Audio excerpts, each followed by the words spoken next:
ہے, سچر سمیتی کی رپورٹ کہتی ہے کہ دا لوئسٹ انرولمنٹ ریشیو یعنی ایڈمیشن لینے والوں کا سب سے کم ریشیو مسلمان قوم سے ہے. 43% of the Muslim students or children, they have never seen a campus. انہوں نے کبھی کوئی کالج دیکھا ہی نہیں ہے یا اپنی پڑھائی بیچ میں چھوڑ دی. پہلی آیت اقرا تھی اور آج سب سے کم ایڈمیشن لینے والوں میں ہمارا پرسنٹیج ہے.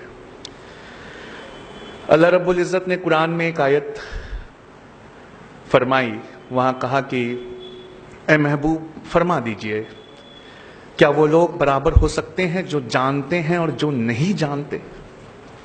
جو جانتے ہیں اور جو نہیں جانتے وہ کبھی برابر نہیں ہو سکتے. اگر آپ اس کا ٹرانسلیشن انگلش میں کریں تو کچھ ایسے ہوگا کہ جو نالجیبل ہیں اور جو نالجیبل نہیں ہیں وہ کبھی برابر نہیں ہو سکتے. مطلب نالجیبل کی فضیلت, عظمت, رفت, پریسٹیج دیکھیے آپ کہ جو لوگ جانتے ہیں جو نہیں جانتے وہ کبھی برابر نہیں ہو سکتے. سچر سمیتی کی رپورٹ کہتی ہے ہائیسٹ ڈراپ آؤٹ ریٹس یعنی پڑھائی کو بیچ میں چھوڑ دینے والوں کا پرتیشت یہ مسلمان قوم سے ہے. اللہ رب العزت قرآن میں کہہ رہا ہے جو جانتے ہیں جو نہیں جانتے وہ برابر نہیں ہو سکتے, اور ہم اس رپورٹ کے مطابق سب سے زیادہ نہیں جاننے والوں میں شمار کیے جا رہے ہیں. یعنی ہم اپنی پڑھائی کو بیچ میں چھوڑ دینے ہیں. بخاری اور مسلم میں علم کی عظمت کو بتاتے ہوئے ایک حدیث ہے. اللہ کے رسول صلی اللہ علیہ وسلم نے کہا کہ تم جانتے ہو علم رکھنے والے کی ایک عابد پر کیا فضیلت ہے؟ علم رکھنے والے کی, جو انسان پڑھتا ہے, اس کی ایک عبادت گزار پر کیا فضیلت ہے؟ کہا یا آقا کیا فضیلت ہے؟ تو کہا جیسے میری فضیلت تم میں سے ایک عام آدمی پر ہے اتنا ایک علم رکھنے والے کی فضیلت ایک عابد پر ہے. دوسری حدیث میں اللہ کے رسول فرماتے ہیں تم جانتے ہو علم رکھنے والے کی فضیلت ایک عابد پر کتنی ہے؟ کہا کتنی ہے؟ کہا جیسے 14ویں کے چاند کی فضیلت باقی ستاروں پر ہے. یا رسول اللہ میرے پاس ایک آنکڑا ہے کہ 513 لوگ ہر سال جو اول درجے کا پی ایچ ڈی کر رہے ہیں انڈیا میں, 513 لوگ جو پی ایچ ڈی کر رہے ہیں ہر سال, اس میں سے ایک آدمی یا ایک انسان صرف مسلمان ہے.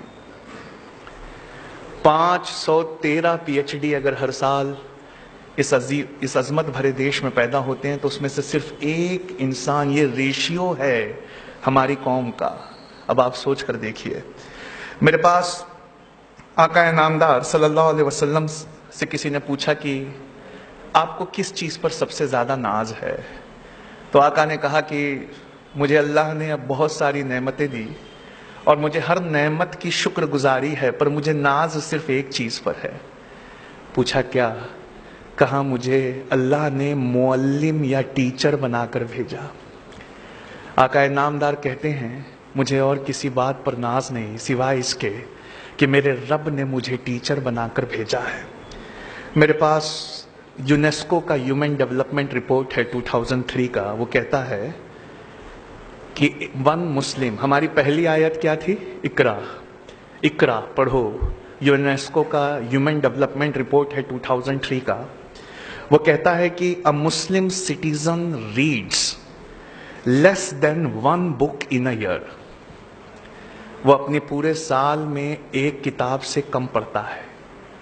Whereas a European citizen reads somewhere 35 books in a year. Whereas a Israeli citizen reads somewhere 40 books a year.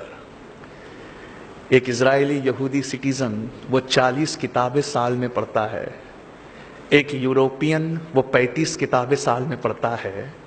اور جس قوم کی پہلی آیت اقرا تھی پڑھو, اس کے بارے میں دیا ہے کہ وہ صرف ایک کتاب یا اس سے کم, یہ مسلمانوں کے پڑھنے کا ایوریج ہے.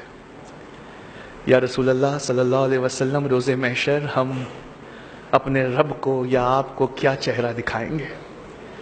آقا سے کسی نے پوچھا پڑھنے کی عمر کیا ہے؟